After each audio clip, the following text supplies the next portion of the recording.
Hello, my name is Helena Bird, and I am a bad art journaler. These are my confessions.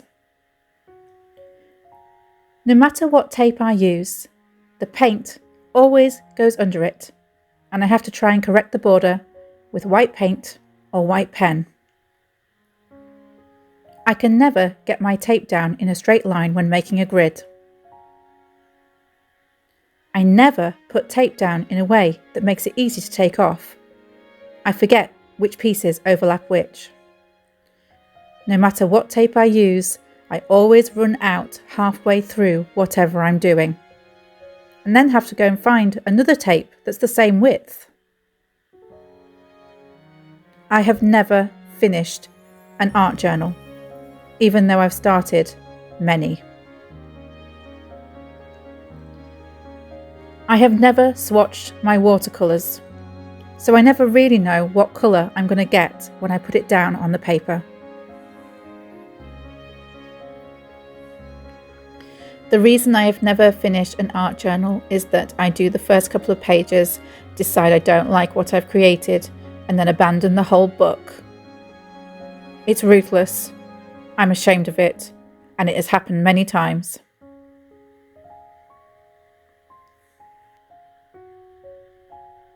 I can't just do what everybody else does, and that makes art journaling a struggle.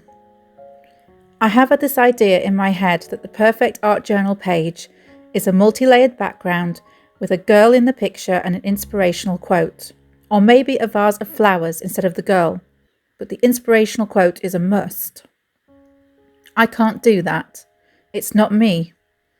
Everything I do has to mean something to me. I can't just put colours down on a page. Take this layout, for example. To anyone else, it's just circles. But to me, it's the lighthouse that I live near from an aerial viewpoint. The red of the lighthouse and the brown of the pier. The black fence that runs around the edge to make sure nobody falls off into the sea. I even went through my stencils to try and find shapes that are reminiscent of the seaside I live by. Why can't I just throw down paint like everybody else? I don't know why I'm such a bad art journaler. Because the seaside scene near me has blue sea and yellow sand and red lighthouse, I work in the primary colours for this particular layout. I think that this stencil looks like the waves in the sea. I decide that every single square needs to have blue, red and yellow, and preferably some black and white for contrast. I have a feeling this rule is going to make things difficult. This stencil reminds me of the shells that I collect on the seafront.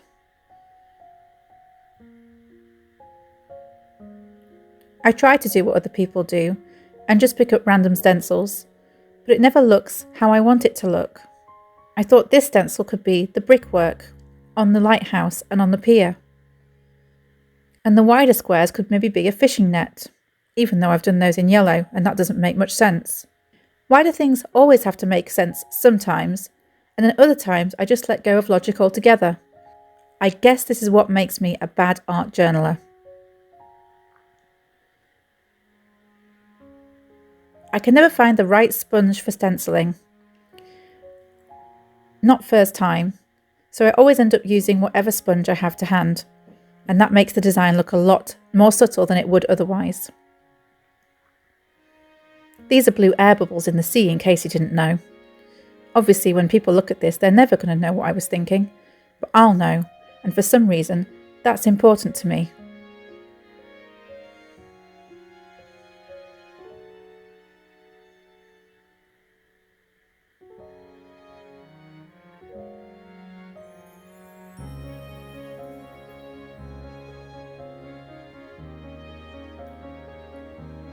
I was right about putting yellow, blue and red in every square becoming a problem.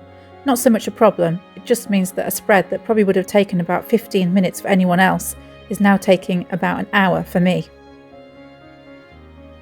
Going in and checking if each square has blue, red, yellow, and some black to contrast. I finally found the right sponge. It's got blue ink all over it, and I'm hoping that the black ink doesn't merge with the blue and create a big mess. Anyone else would have washed their sponges, but they are good art journalers, and I'm a bad art journaler.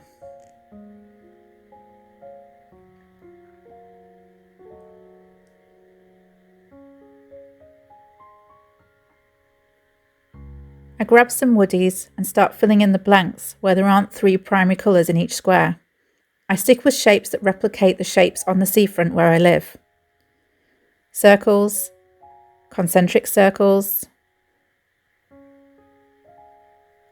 or just draw a dotted line around the shapes that are already there to follow the contours. Heaven forbid I let myself go and create something weird and wonderful. I'm a control freak, and I can't help that. I have to feel like my art means something.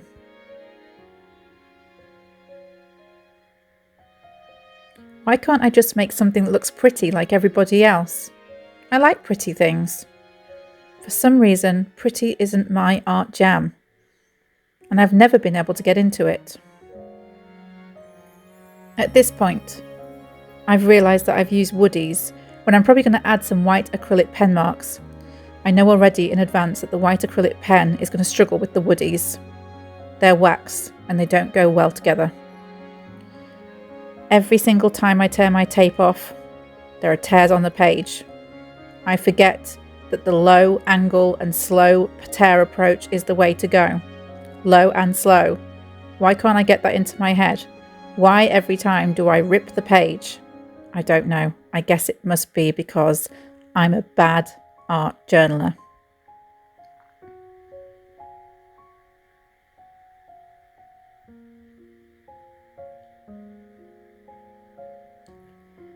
Once I've removed the tape, I can only see the flaws and the gaps and the things that I need to fill in. I can't appreciate what I've made, even though looking at it now, I can see what I've made is interesting. So I have to go in with my black china pencil and add more details. And with the woodies, where I think there are squares where there's not enough of one colour. I can't leave well enough alone. I have to add more. That's because I'm a bad art journaler.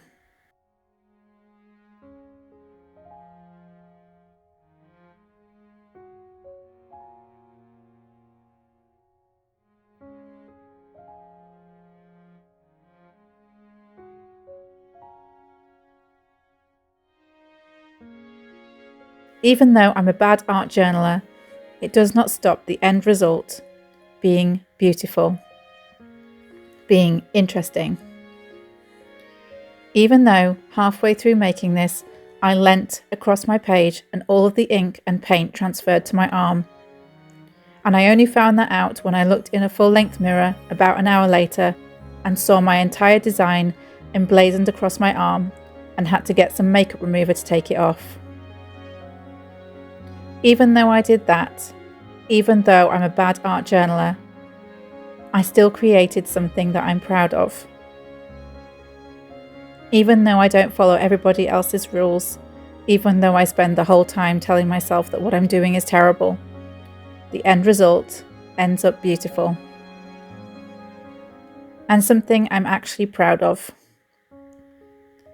If only I could remember that while I was busy being such a bad art journaler. Do you resonate with any of these confessions? Do you have confessions of your own?